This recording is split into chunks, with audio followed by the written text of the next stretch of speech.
अमिताभ बच्चन और रेखा के अफेयर के किस्से खूब चर्चा में रहते हैं। आए दिन इनकी लव स्टोरी से जुड़ा एक नया अपडेट सामने आता है, लेकिन इनके प्यार की चर्चा लोगों के सामने कब आई ये शायद ही आपको पता होगा। तो चलिए हम आपको बताते हैं इस दशकों पुराने लव ट्रायंगल पर क्या क्या रिपोर्ट्स आ चुकी हैं। हेलो एवरीवन, मैं स्वाति पांडे और आप देख रहे हैं आपकी खबर। आपने अमिताभ बच्चन और रेखा के अफेयर को लेकर अभी तक कई अलग अलग किस्से पढ़े और सुने होंगे। कई बार खुद रेखा भी इस बारे में हिंट दे चुकी हैं। आपको बता दें कि जया भादुड़ी शादी से पहले रेखा की बहुत अच्छी दोस्त हुआ करती थी। रेखा जया को दीदी भाई कहकर बुलाती थी और उसी वक्त अमिताभ बच्चन जया के बॉयफ्रेंड थे। ये बात उन्होंने अपनी दोस्त रेखा को भी बताई थी और उनसे मिलवाया भी था। लेकिन बाद में उन तीनों का रिश्ता इतना कॉम्प्लिकेटेड हो गया कि आज तक ये लोगों के बीच में चर्चा का विषय है। रेखा और अमिताभ ने एक साथ कई हिट फिल्मों में काम भी किया है। ऐसे में दोनों के बीच नजदीकियां बढ़ती हैं, लेकिन लोगों को इसकी बिल्कुल भी भनक नहीं लगती है।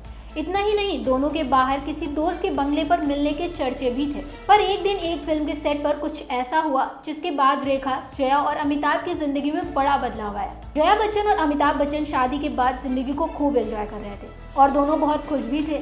लेकिन कुछ सालों के बाद ही उनकी जिंदगी में रेखा ने तीसरी औरत के रूप में एंट्री की और उसके बाद से सब बदल गया।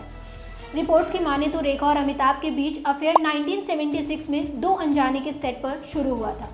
उन दोनों की नज़दीकियां बढ़ने के बाद दोनों रेखा की एक सहेली के बंगले पर मिलते थे। तब किसी को भनक नहीं थी कि रेखा और अमिताभ बच्चन के बीच कुछ चल रहा है।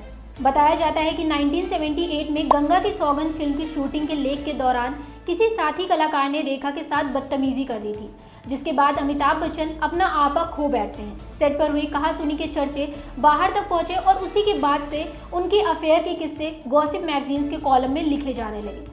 लेकिन इसके बाद भी दोनों इस बात पर चुप्पी साधे रहे। इतना ही नहीं, अखबारों में ये तक छप गया कि अमिताभ बच्चन और रेखा ने छुपकर शादी भी कर ली है।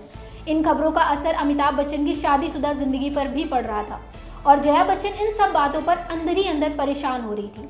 ये भी खबर सामने आई थी कि ऋषि कपूर और नीतू सिंह की शादी में रेखा मांग में सिंदूर भरकर और मंगलसूत्र पहनकर पहुंची थी, जिसके बाद दोनों का अफेयर और भी चर्चा में आ गया। शादी में जया भी आई थी। वहां मौजूद कई लोगों ने ये दावा किया कि ये सब देखकर जया बच्चन अपने आंसू नहीं रोक पाई थी। फिल्म मेकर यश चोपड़ा ने अमिताभ बच्चन की रियल लाइफ स्टोरी पर फिल्म सिलसिला भी बनाई थी, जिसके बाद बीबीसी को दिए इंटरव्यू में उन्होंने बोला था कि जया अमिताभ की पत्नी थी और रेखा गर्लफ्रेंड थी। बॉलीवुड से रिलेटेड ऐसे ही इंटरेस्टिंग अपडेट्स के लिए देखते रहिए हमारा चैनल आपकी खबर।